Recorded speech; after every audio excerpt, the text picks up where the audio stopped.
네, 상도동 유치원 건물 철거가 오늘 마무리될 예정입니다. 동작구는 오늘 철거 작업을 마무리한 후에 현장 주변 정리를 마치고 작업을 완료할 계획이라고 밝혔습니다. 네, 오늘 철거 작업을 마친 뒤 내일부터는 건물 잔해를 밖으로 실어 나르는 작업을 할 예정인데요. 철거되지 않고 남아있는 건물에 대해서는 정밀 안전 진단을 실시한 뒤 추가 철거 여부를 결정하기로 했습니다. 관련 내용 전문가와 함께 살펴봅니다. 전지현 변호사 오셨습니다. 어서 오세요. 안녕하세요. 예, 철거는 그렇고요. 아무튼 사고가 난 후에 인재라는 지적이 끊이질 않고 있습니다. 세월호 이후에 뭔가 달라진 게 있는가? 한국을 바라보는 여러 국민들의 시선이 불안한 요즘인데 일단은 시공사 측이 법을 위반했는가, 산업안전보건법을 위반했는가 여부에 대해서 경찰이 내사에 착수한다는 얘기가 있는데요. 이건 이 법을 위반하면 처벌 수위가 어떻게 되는 건지 또 어떤 이 법 항목 중에 어떤 걸 위반한 건지 저희가 알 필요가 있겠네요. 그러니까 산업안전보건법 지금 경찰이 내사한다는 거는 예. 흙이라든지 구조물이 붕괴할 위험이 있음에도 아무런 위험 방지 조치를 취하지 않은 경우에 이제 처벌할 수 있는 조항이고 예. 형사처벌 조항인데 최대 징역 5년까지도 가능한 사항이에요. 근데 예. 이번에 상도동 붕괴와 관련해 가지고 전문가들 얘기를 들어보면은 여기 지금 집안이 편마암이라는 거잖아요. 예. 편마암은 그 지질이 진흙이기 때문에 뭐 화강암이나 이런 것보다는 훨씬 물러요. 그리고 예. 지금 이게 외부 장력에 의해서 상하로 이렇게 45도 경사로 단층이 생겼다 그러거든요. 예. 지금 이렇게 집안이 있는데 이렇게 45도 경사로 단층이 생겼으니까 여기는 지금 맨들맨들한 그러니까 예를 들어서 미끄럼틀 같은 상황이에요. 예. 근데 이 위에 그 흙막이 옹벽을 세우면서 철근을 긴 거를 촘촘하게 박았어야 되는데 예. 보통 비용을 아끼려 그런다 그래요. 이렇게 짧은 것들을 박아 나가지고는 이게 지금 위에 무게를 버티지 못하고 흙막이 옹벽이 이 단층을 따라서 쭉 미끄러져 내려오니까는 지금 예. 이게 붕괴가 됐다 이렇게 얘기를 하고 있어요. 예. 이 전문가들의 진단이 맞다고 한다면 이제 안전진단 결과가 나오겠지만은 예. 산업안전보건법에 해당될 가능성이 있는 거죠. 알겠습니다. 시공사 측도 문제지만 구청 역시 지금 비난 여론이 제기가 되고 있죠.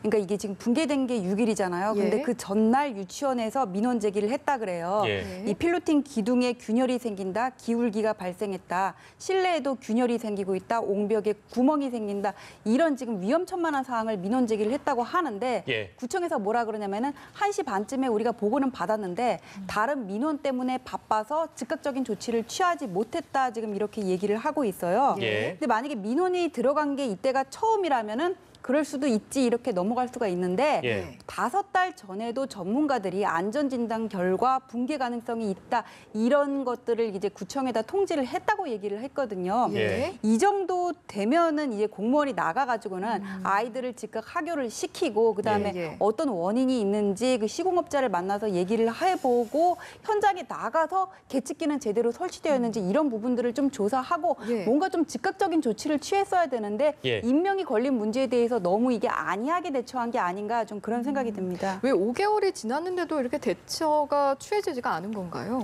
대처를 하기는 했을 거예요. 예, 이게 예. 부실했던 거지. 뭐냐면은 현장에 나가지 않은 것뿐이다라는. 네네 말씀이신가요? 이게 보면은 행정 규칙이 좀 바뀐 게 있거든요. 그래가지고는 건설을 이런 건축물을 지을 때는 구청에서 건설 허가를 받아야 되는데 예. 허가 시에 제출할 그런 서류들에 대해서 그 옹벽 설계 공법은 표시를 안 해도 돼요. 이게 왜냐하면은 지질 상태에 따라서 공법이 변할 수도 있다 그래서는 예. 최근에 그러니까 개정이 된 부분이거든요. 그러니까 예. 허가 시에는 뭐 옹벽도라든지 건축 설계도 뭐 시방서, 흥박이 공법 이런 것들을 제출을 안 해도 돼요. 그래서 예. 구청에서는 허가를 할 때는 모르고 있었을 수가 있어요. 그런데 그 이후에 보면은 계속적으로 민원이 들어왔잖아요. 그런데 예. 이렇게 민원이 들어오면은 보통 구청에서 해결하는 그 절차들을 보면은 본인들이 직접 나가가지고는 현장 조사를 하고 문제가 있는지를 보는 게 아니라 예. 1차적으로는 그 시공사와 감리업체에 문의를 하고 그냥 서면으로 보고를 받고 끝난단 말이에요. 예. 근데 그 실제 이런 현실을 보면은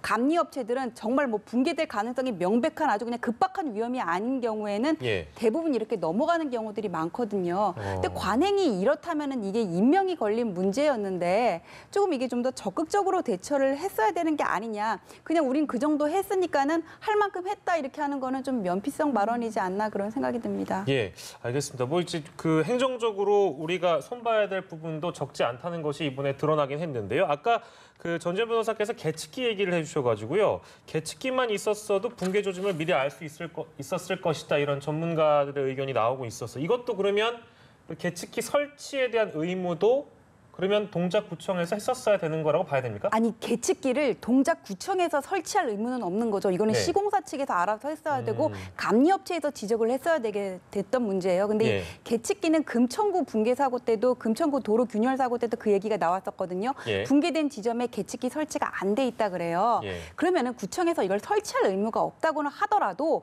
그만큼 주민들의 민원이 들어왔고 전문가들도 그렇게 진단을 한다면 예. 이게 지금 계측기는 설치는 제대로 돼 있는지 분열 조짐이 있는지 그 부분에 대한 확인을 할 필요는 있었다고 생각을 해요. 예, 근데 예. 지금 이런 문제가 왜 이렇게 발생을 하냐면은 공사가 일단 시작되면은 법원은 공사중지 가처분이라는 걸 할 수가 있고 예. 행정청은 공사중지 명령이라는 걸 할 수가 있어요. 근데 예. 그게 실제에서 인용되기가 어려운 게 뭐냐면은 손해가 너무 엄청나단 말이에요. 어떤 중대한 위법상의 법률상의 위법의 하자가 있는 게 아니라면은 예. 그런 조치를 내리기가 어렵고 또 과거에 이런 것들을 남발함으로 인해서 행정청의 권한 남용이 지적되어 온 문제가 있어요. 그래서 최근에는 이런 것들에 있어서 좀 이렇게 몸을 사리는 그런 측면이 없지 않다고 보거든요. 예. 근데 권한을 남용하지 말라 그랬지 필요한 때 행사하지 말아서는 안 되는 거잖아요. 더군다나 인명이 걸린 문제인데 그래서 그러니까요. 이거는 앞으로 적극적으로 전문가들을 동원해서 구청 내에서 전문가들을 보강을 해서 예. 현장 점검을 하고 지금까지 이렇게 해왔던 것처럼 그냥 시공업체나 감리업체에 맡겨서는 앞으로도 이런 일이 계속 반복될 염려가 있다고 봅니다. 네, 안전에 대한 대응은 좀 기민하고 좀 더 자세하게 할 필요가 있다는 생각이 이번에도 마찬가지로 드는데요. 좀 여러모로 아쉽습니다. 첫 번째 주제였고요. 다음 주제 영상을 만나보도록 하겠습니다.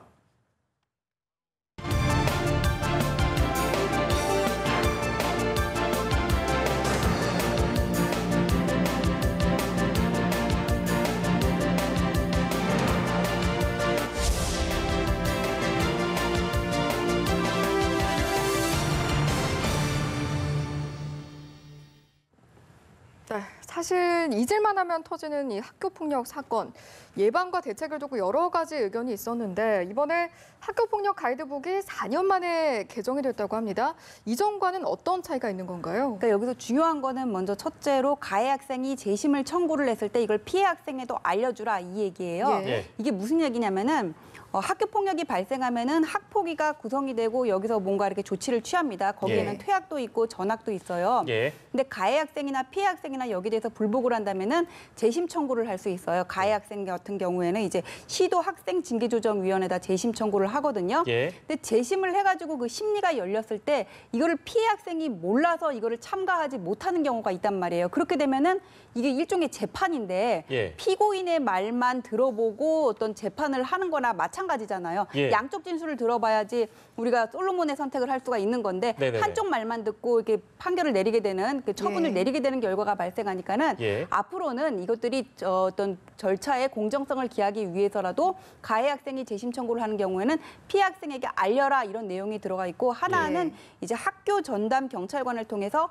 학교와 경찰관이 정보를 신속하게 공유하도록 하자 그런 얘기인데 이게 무슨 얘기냐면은 예. 기존에는 학교와 경찰 간의 어떤 정보 공유가 원활하지가 않았어요. 그래서 예. 경찰서에서 수사가 진행되고 있다고 하더라도 학교에서는 그런 정보들을 알 수가 없어서 가해 학생에 대한 조사를 제대로 못하는 측면이 있었는데 예. 이제는 학교 전담 경찰관을 통해서 이런 것들이 원활히 되도록 하자는 거고 예. 그 다음에는 뭐 피해 학생 보호 및 지원을 위해서 뭐 피해 학생 전담기 지원 프로그램을 강화를 한다거나 예. 지원 기간이 있다는 것을 알리도록 한다거나 이런 내용들이 좀 강화가 됐습니다. 예, 그 올해 한 어떤 고등학교에서 이거와 관련된 사건이 있었다면서요? 그 사건은 어떻게 진행되고 있습니까? 이게 뭐냐면은 그러니까 피해 학생이 있고 가해 학생이 있어요. 근데 예. 가해 학생에 대해서 학폭위에서 강제 전학, 이제 전학 처분을 내렸습니다. 예. 여기에 대해서 피해 학생이랑 가해 학생이 전부 재심 청구를 했어요. 예. 근데 재심 청구를 할 수 있는 기간이 누가 청구하느냐에 따라서 다르거든요. 예. 가해 학생 같은 경우에는 시도 학생 징계조정위에다 재심을 청구를 하고 예. 피해 학생 같은 경우에는 지역위원회에다 재심을 청구하도록 돼 있어요. 예. 그러면은 절차가 다르게 진행이 되겠죠. 예. 그리고 이전에는 한쪽이 재심 청구를 한 거를 알려주도록 하지도 않았기 때문에 서로 몰랐던 거예요. 예. 그러니까 이게 이쪽에서는 이 학생의 말만 듣고 진행이 되고 또 한쪽에서는 이 학생의 말만 듣고 진행이 되다 보니까는 예. 가해 학생이 청구한 데에서는 이제 전학 처분은 심하다 이렇게 판단을 내렸고 예. 피해 학생이 청구를 한 데서는 강제 전학 이거 타당하다. 근데 이거 너무 경미해. 여기다가 특별 교육 60시간까지 추가해야 돼. 이렇게 결정을 내렸던 거예요. 예. 그래서 이게 엇갈렸던 그런 상황이 되니까는 예. 이제는 이걸 알려주도록 해가지고 뭔가 뭐 분쟁의 통일적인 해결을 기하자 지금 이런 얘기들이 나온 아니 근데 겁니다. 이거 왜 이렇게 복잡하게 해놨습니까?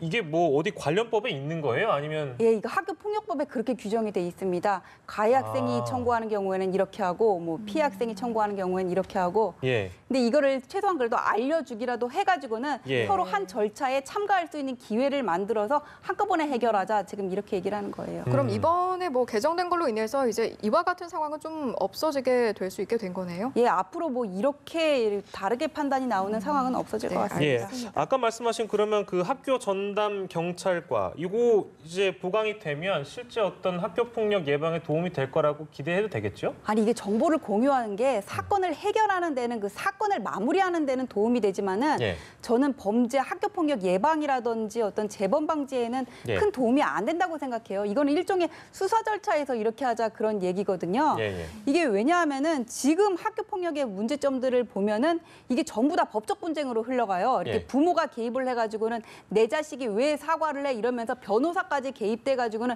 증거 싸움 법적 분쟁이 되고 법적 예. 분쟁이 가면은 뭐 학교폭력위원회 결정 나고 재심 청구하고 행정심판 가고 행정소송 가고 하다 보면 애들 졸업 다 해요. 예. 그동안에 피해 학생들은 계속 고통을 받고 이러지도 저러지도 못하고 있고 가해 학생은 내가 뭘 잘못했는지 모르고 있거든요. 예. 지금 학교 폭력의 양상들을 보면은 신체적인 폭력은 좀 줄은 걸로 나와요. 그런데 언어 폭력이라든지 이런 사이버 따돌림, 집단 따돌림은 증가를 했다고 나오거든요. 예, 예. 이런 문제들이 나타나는 이유는 어떤 관계성의 결여, 인성의 문제, 예. 갈등을 해결할 수 있는 기제가 없다는 점, 어떤 소통의 부족 이런 데서 나오는 거거든요. 예. 그래서 이렇게 뭐 수사 정보 뭐 공유할 필요가 있겠죠. 하지만은 좀 더 근본적인 해결을 위해서는 학교 내에 어떤 대화의 장을 열거나 예. 학교폭력법에도 규정이 되어 있는 분쟁 조정 절차를 좀 활성화하는 방안이 필요하지 않을까 생각을 합니다. 예. 예.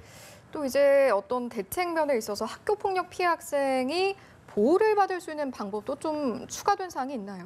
그러니까 뭐 전담 지원 기관이라든지 예. 지원 프로그램, 그다음에 화해 분쟁 조정 기관 등을 이렇게 알리도록 하자 그런 얘기인데 이런 것들은 원래 이렇게 진행이 되고 있었거든요. 근데 예. 사실 제대로 이렇게 활용이 안 된 측면이 있어요. 그래서 이런 것들을 강화하도록 피해 학생들이 이런 것들을 잘 이용하도록 그렇게 알리자 하는 면인데 뭐 이번에 그런 가이드북이 개정됐다고 해서 이 부분이 크게 활성화될 것 같지는 않고요. 제가 예. 볼 때는 학교 폭력이 발생을 했을 때 뭐 무조건 학폭위에다가 이거를 맡기는 것보다는 예. 경미한 사건 같은 경우에는 담임 선생님 결정선에서 이걸 해결할 수도 있다고 보고요. 그리고 이게 문제가 뭐냐면은 이게 자꾸 법적 분쟁으로 가는 이유가 뭐냐면 초중등교육법 시행 규칙에 보면은 학폭위에서 어떤 조치를 받았을 때 그걸 학생부에 이렇게 기록을 하도록 돼 있어요. 근데 이게 아이들이 한순간에 실수로 내가 가해자가 될 수도 있어요. 근데 예, 예. 학생부에 그게 기재되는 순간 내가 앞으로 진학을 하는데도 장애가 생기거든요. 예. 그래서 부모들이 그렇게 필사적으로 나서가지고는 소송을 하고 변호사를 선임하고 이런 일이 반복되는 측면도 있어가지고 예.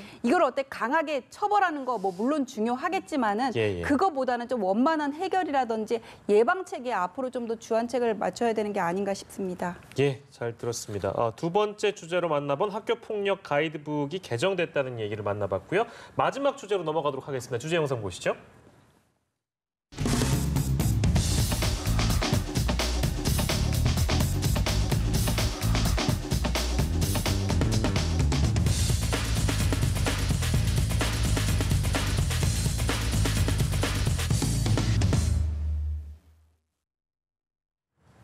네, 이번 사건은요. 한 팬이 좋아하는 가수에게 2억 2,500만 원을 빌려준 뒤에 이를 갚지 않자 소송을 제기한 사건인데 1심에서는 재판부가 원고 패소 판결을 했다고 합니다. 이유가 뭔가요? 그러니까 이게 빌려준 돈이라는 걸 알 수 없다는 거예요. 이게 예. 뭐냐면은 어떤 분이 어느 가수를 너무 좋아해가지고 2009년에 팬클럽에 가입을 했습니다. 예. 가수하고도 뭔가 이렇게 친밀한 관계가 생겼겠죠. 그래서 2010년 5월부터 2012년 5월까지 음식점 인테리어 비용에 쓴다고 해가지고는 총 2억 2,500만 원을 이렇게 줬어요. 예. 근데 거기에 대해서 이 펜은 내가 빌려준 거였다, 받아야 된다 이렇게 주장을 하고 있고 예. 가수는 빌려준 게 아니라 그냥 나는 증여받은 거다 지금 이렇게 주장을 하고 있어요. 예. 그런데 이렇게 증여인지 대여인지가 문제될 때 있잖아요. 예. 예. 이런 경우에는 차용증이 뭐 서면 아니라 구두라도 있어야 되는 거고 예. 녹음이라도 해놔야 돼요. 아니면은 이렇게 정기적으로 이자가 나간 그런 기록들이 있어야 되거든요. 예. 입증 내역들이.